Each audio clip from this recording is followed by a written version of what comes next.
Rasulullah itu selalu diperintah oleh Allah Ta'ala, cek dulu Muhammad, cek dulu, lihat dulu, perhatikan dulu. Man kana fi qalbihi mithqalu dzarratin minal iman fahrijhu. Coba cek dulu, siapa tahu ada keimanan dalam hatinya walaupun hanya secuil, angkat. Oh itu berarti kan Kanjeng Nabi ngecek sih nang neraka. Yo repot banget. Bayangkan padahal Kanjeng Nabi dawuh ana awwalu may yaftahu babal jannah, sing buka lawang surga pertama iku aku. Tapi Kanjeng Nabi gak mlebu-mlebu. Mergo duwe umat modele kaya aku awakmu. Cik ngopi ning neraka wae, ngosek-ngosek neraka wes. Ngrepoti Kanjeng Nabi.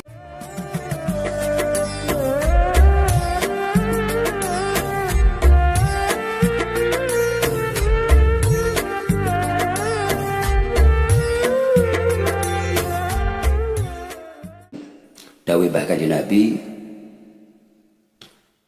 kita ini akan sulit untuk memiliki kekuatan iman yang kokoh sebelum punya 3 karakter. Salasun man kunna fihi wajada halawatal iman. Ada 3 hal untuk membuat keimanan kita tumbuh, keimanan kita semakin kuat, keimanan kita semakin muktabar di sisi Allah Subhanahu wa Ta'ala.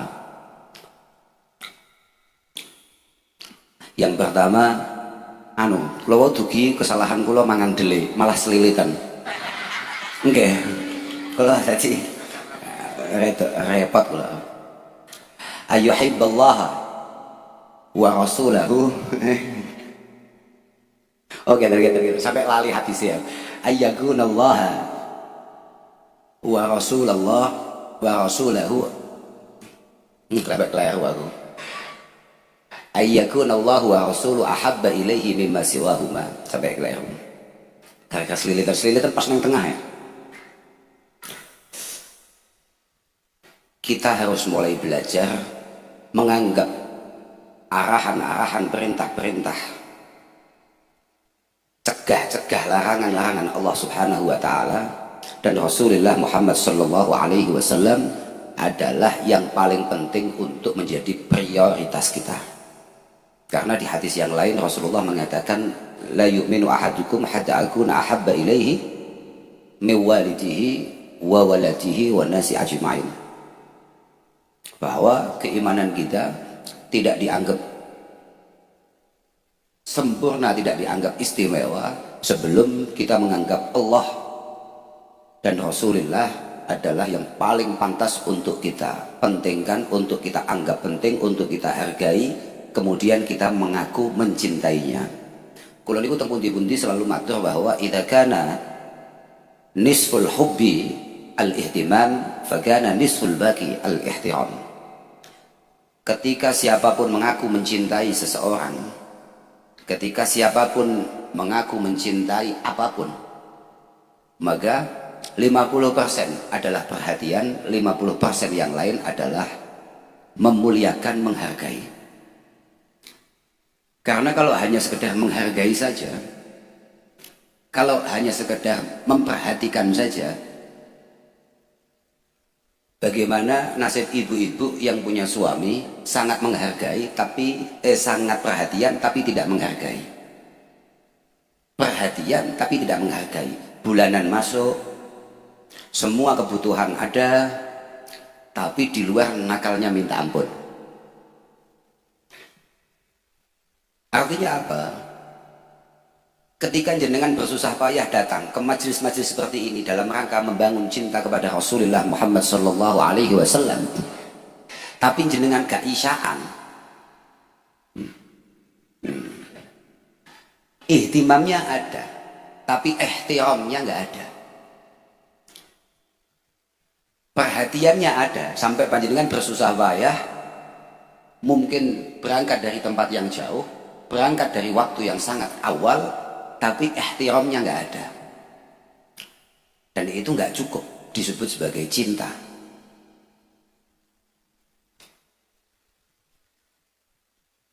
Syarat kedua untuk kita pantas mengaku sebagai muhibbullah wa rasulih, pecinta Allah dan Rasulullah, maka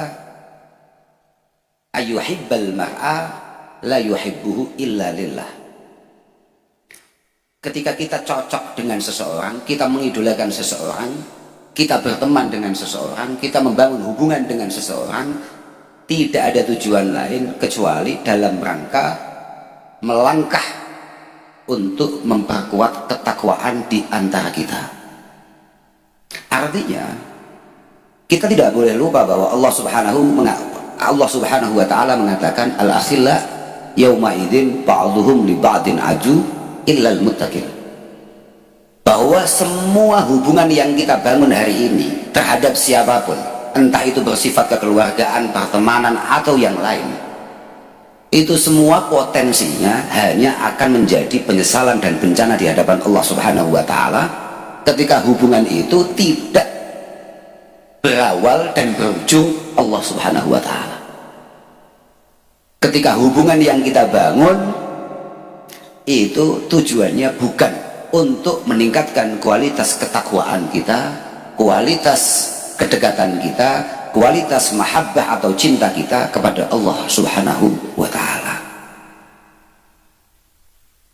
Dan yang terakhir, kalau memang kita pengen disebut pecinta Allah dan Rasulullah, syarat berikutnya adalah wa ayyakraha ayyauda ilal kufri ba'da idh anqadahu Allah kama yakrahu ayyukdhafa finnar.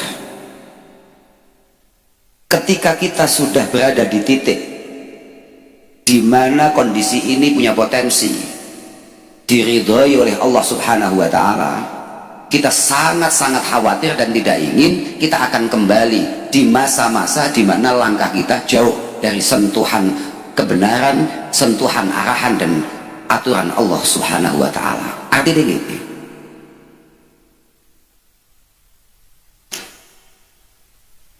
Kita harus ingat bahwa la khaira fi khairin la yadum. La khaira fi khairin la yadum. Yang membedakan, kula niku tembung-tembung matur, Gus Makmun ini kakak saya. Bedanya saya sama Gus Makmun itu selalu baik. Nek kula niku tasik koyo jenengan, kadang-kadang apik. Lah ternyata kadang-kadang apik itu gak apik. Yang membedakan orang itu solih atau tidak solih itu hanya konsistensi dalam kebaikan dan aturan Allah Subhanahu wa ta'ala. Wong apik itu gampang, tapi terus apik iku ruwete gak karuan, angele gak karuan. Kayak tadi yang dinasihatkan oleh Gus Makmun, nyambung hubungan dengan orang yang sudah lama tidak pernah menyapa kita. Kalau hati kita cocok, itu gampang. Apa maneh, mungkin ini adalah tetangga atau saudara yang tidak pernah nyapa kita, tapi hari ini dia jabatannya istimewa, tambah gampang nyambungi. Tambah gampang nyambungi. Sampean duwe dulur, gak tahu WA, gak tahu nyopo, mau dia jadi wong sugih, sampean langsung punya inisiatif untuk nyapa. Itu gampang.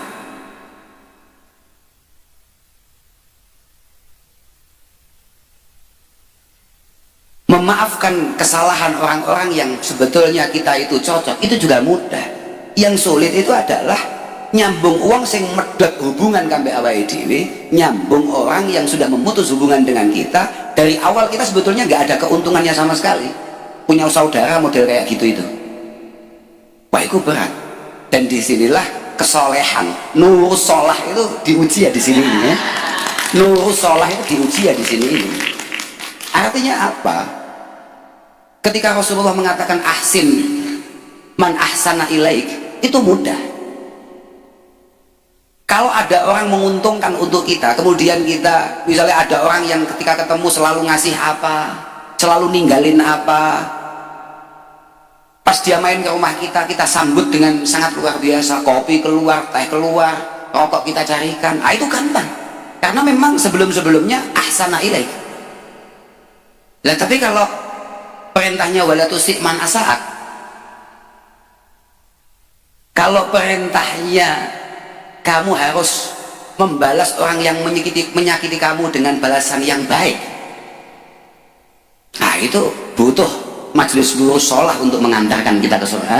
Lah iya, karena itu berat, makanya saya hari ini diingatkan oleh Gus Makmun, kalau kan kat Selonten pun duet. Iya, saya dengan kakak saya ini mulai sore tadi sudah duet, dan Gus Makmun dengan sangat tegas mengatakan bahwa pengen dan karep itu beda. Karena pengen itu setara dengan mimpi, sebuah harapan tanpa perjuangan, sedangkan karep itu adalah ar-raja.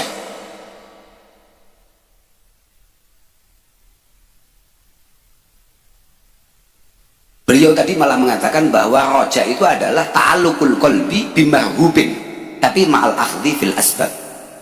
Loh, aku itu coba jadi santri apik lho Pak, gak kaya awakmu ngono kuwi dadi santri ngowah. Loh, aku itu didhawuhi ngono aku gak iling-iling. Awakmu gak mau didhawuhi malah batin.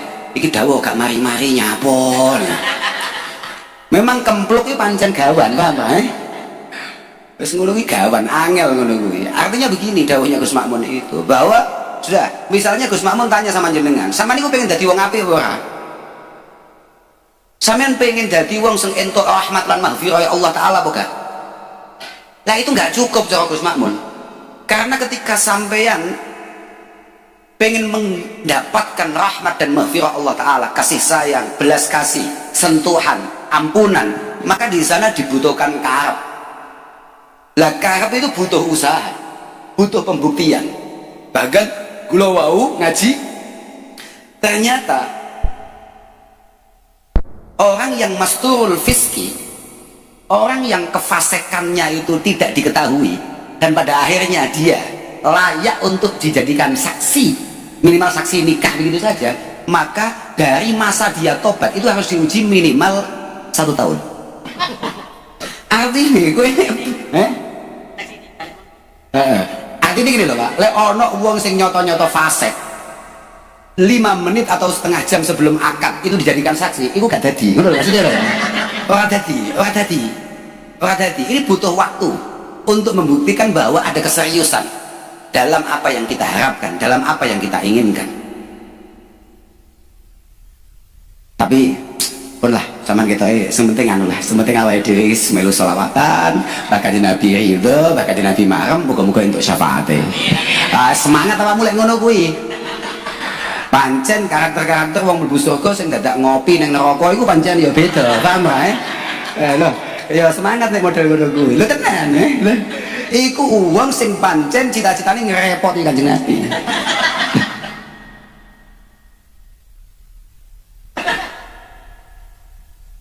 Loh, yakin? Bahkan kita sama-sama tahu Rasulullah itu selalu diperintah oleh Allah Ta'ala, cek dulu Muhammad, cek dulu, lihat dulu, perhatikan dulu.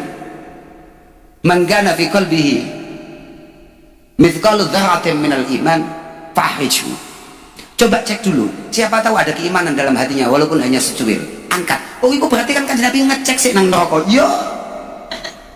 Repot banget. Bayangkan padahal Kanjeng Nabi dawuh, ana awwalu may yaftahu babal jannah. Sing buka lawang surga pertama iku aku. Tapi Kanjeng Nabi gak mlebu-mlebu. Mergo duwe umat modele kaya aku awakmu.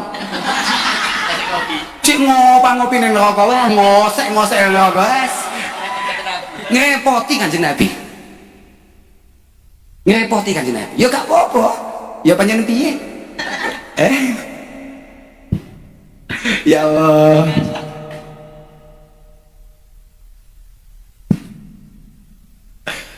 Makanya nalika Allah Subhanahu wa taala nuhun ke ayat wala sawfa yu'tika rabbuka fatardha, kamu akan diberi hal-hal yang sangat memuaskan, sangat membahagiakan untukmu. Rasulullah malah nangis karena beliau berpikiran, saya tidak akan pernah marem, tidak akan pernah puas, tidak akan pernah bahagia kalau masih ada satu dari umat saya jelungup di neraka, nyungsep. Lah iku lho. Ini generasi tukang repoti Kanjeng Nabi. Tolong jangan buat Rasulullah terhenti di pintu surga terlalu lama hanya gara-gara ulah kita.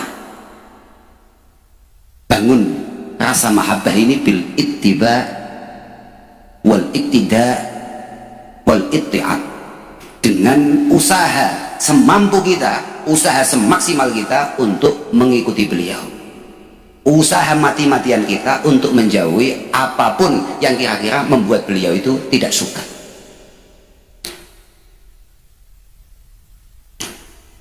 Terus pokoknya muka-muka kula panjenengan estu-estu ditakdir oleh Allah Ta'ala ramen kalian bahkan Nabi Muhammad sallallahu alaihi wasallam lan nggih ramen kali tiang-tiang sing sae-sae. Kados dawuh Imam Syafi'i, uhibbus shalihin wa lastu minhum la'alli an anala bihim asy-syafa'ah.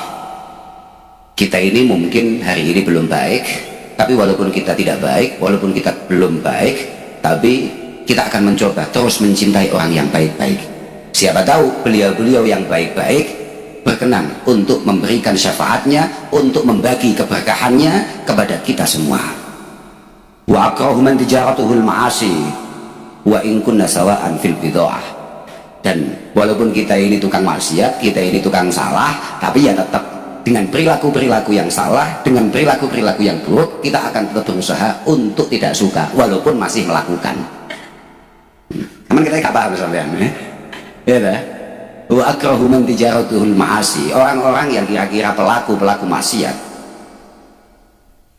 walaupun setiap hari kita ngopinya sama mereka, tapi perilaku itu tetap dalam hati kecil kita, dalam pikiran kita, ini adalah sebuah perilaku yang keliru yang akan saya usahakan untuk saya tinggalkan, walaupun hari ini alhamdulillah saya masih istiqomah. Ya Pak, udah ya macam kau kuwi salah awake dhewe ngono kuwi Pak ya Allah. Lene wong api-api, wong solih-solih difatihai, disungkemi, disuwuni pangestu, ngono Pak. Ya sebagai orang busuk loh Pak, ya kita ini loh, kita ini kalau ada beliau-beliau ya sudahlah, misalnya ada Gus Saifi ya wis sungkem suni pangestu, waduh kita wis ya sebagai orang tolol ya begitu, itu yang bisa kita lakukan. Loh ini Pak masalahnya. Ya Al-Imam Zakaria Al-Ansari anu Bu, pun betul saya mau pikir kuwi sapa es, kan aja mau bayangne kuwi bakul cilok. Oh kok kakak iki wong istimewa tenan ngawur jek sembrono awakmu, tapi gak usah mau iling-iling.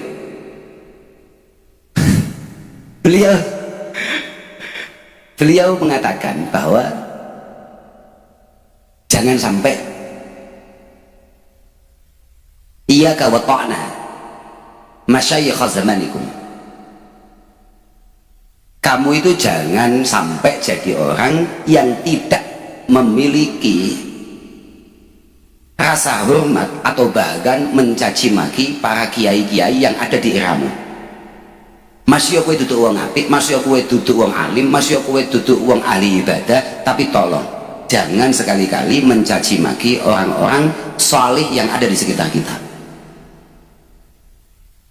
Min ashqan nas ghairus salih tapi yaqau fi a'radis salihin. Dawuh Syekh Zakaria Al-Ansari, cilaka-cilakane menungso iku durung apik, bukan bagian dari salihin, tapi ngomentari ngrasani wong-wong sing salih.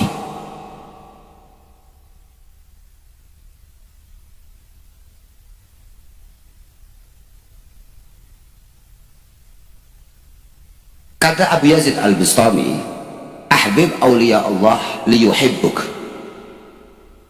Kita ini harus belajar mencintai orang-orang salih, orang-orang yang punya potensi dikasihi Allah Subhanahu wa ta'ala atau menjadi kekasih Allah Subhanahu wa ta'ala. Siapa tahu ketika kita membangun rasa cinta kepada beliau berkenan memberikan rasa sayang dan cintanya kepada kita. Fa innallaha yanzuru ila qulubi awliya'ih fala'allahu yanzuru ila ismik fi qalbi waliyih wa yaftaha qalbak wa yaghfira dzambak. Allah Subhanahu wa ta'ala itu ternyata selalu memantau pergerakan hatinya para kekasihnya Allah Subhanahu wa ta'ala.